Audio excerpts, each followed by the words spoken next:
This season marked the start of a new technical era for F1, following a regulatory revision that has resulted in teams working with different aerodynamic principles than the previous generation of cars.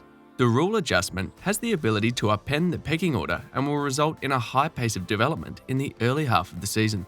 McLaren is one of the teams that are ready in terms of upgrades for their 2022 car, the MCL36. In today's video, we are going to discuss the upgrades that the McLaren team has been into since the start of the season and how they plan for the future. Stay tuned to the end of the video to find out more. McLaren has been striving to lead the middle teams this season, despite its form fluctuating from track to track. It is presently around 4th in the Constructors' Championship. The team debuted its first significant improved package of the season at the Spanish Grand Prix in May and has since merely refined its MCL36 design. However, as part of its pre-race technical submission to the FIA for the French Grand Prix, McLaren revealed that it would debut an upgraded side pod and floor design as part of a larger package that also included rear wing end plate and brake duct improvements. The redesigned side pod form is complemented by a new position for the mirror stay, which McLaren describes as part of a more comprehensive package update that aims to improve the overall load on both axles in conjunction with the floor. McLaren's floor improvements include a redesigned diffuser, an updated underbody floor design, and floor edge geometry that they describe as aims to improve the overall load on both axles by redistributing the local suction around the floor. McLaren's announcement comes after Lando Norris stated before the Azerbaijan Grand Prix that the team needed a whole package upgrade to be at the front of the midfield race. The upgrade adds a new rear brake duct scoop winglet, which is also meant to improve performance by assisting with brake cooling. Due to the high temperatures forecast at Paul Ricard, new internal ducts are being employed as a circuit-specific solution, and additional cooling possibilities have been installed on the side pods and engine cover. McLaren cars' rear wing end plates have been modified to avoid a reliability concern following previous event attrition. Norris stated at Paul Ricard that the team was maximising their potential from the car, pointing out the paucity of improvements brought to recent races in comparison to its competitors. Norris said, "A lot of other people brought upgrades over the last few races, and we've still been managing to stay there in the fight and getting the points that we need. So we've been doing a good job. I'm happy and will try to continue to that." McLaren F1 Operations Director Piers Tyne, in an interview on McLaren.com, said, "We know performance at Race 1 is critical and we'll be delivering an upgrade package to that event. But we expect much more to follow. One of the reasons we're being lean on stocks is that we know we want to evolve the car. There are no prizes for having 6 floors and 6 front wings at the first race. We'll be taking some subtly different approaches this year to make sure production capacity is available and can respond to aerodynamic evolution. That will be a key to success this year." It is part of McLaren's change strategy for part production as it enters the regulatory cycle, with the company deciding to produce fewer spare parts in order to pursue more improvements within the budget limits. Tyne added that the crew had a cultural change of doing some things in a different way with the 2022 vehicle, which will be presented on February 11th. Tyne explained further, "We are very keen to be as late as possible and as lean on stock as we can be, to ensure there is opportunity to deliver upgrades in sync for Race 1. The layout of the program is fundamentally different for the 36 compared to previous cars.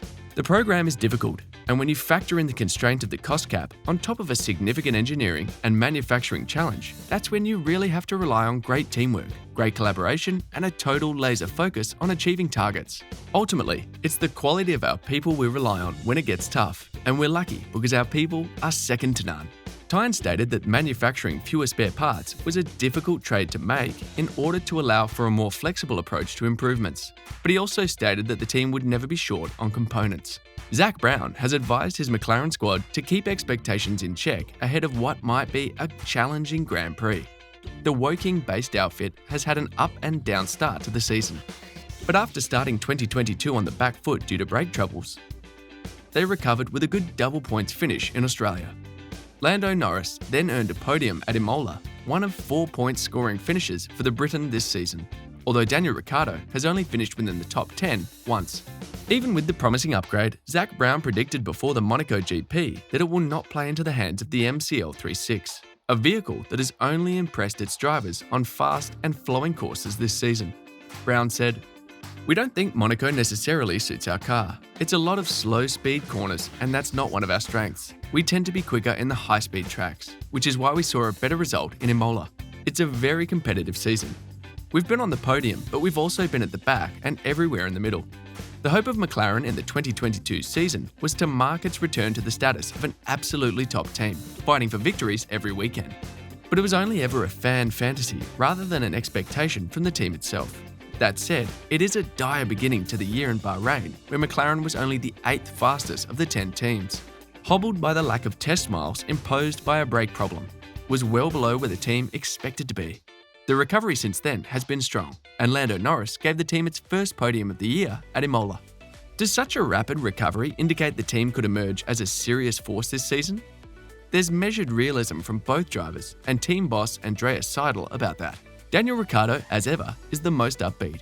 He said, "The recovery maybe exceeded our expectations. There wasn't too much to be optimistic about in Bahrain, at least in the short term.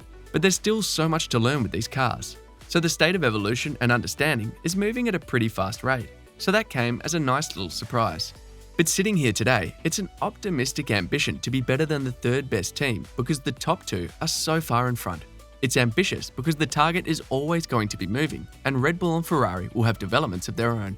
Some of that is due to power unit performance, but the predicted current disadvantage of the Mercedes relative to the Red Bull and Ferrari PUs, as inferred by GPS, is only about 0.15 seconds per lap, whilst the McLaren deficit to the front is much more.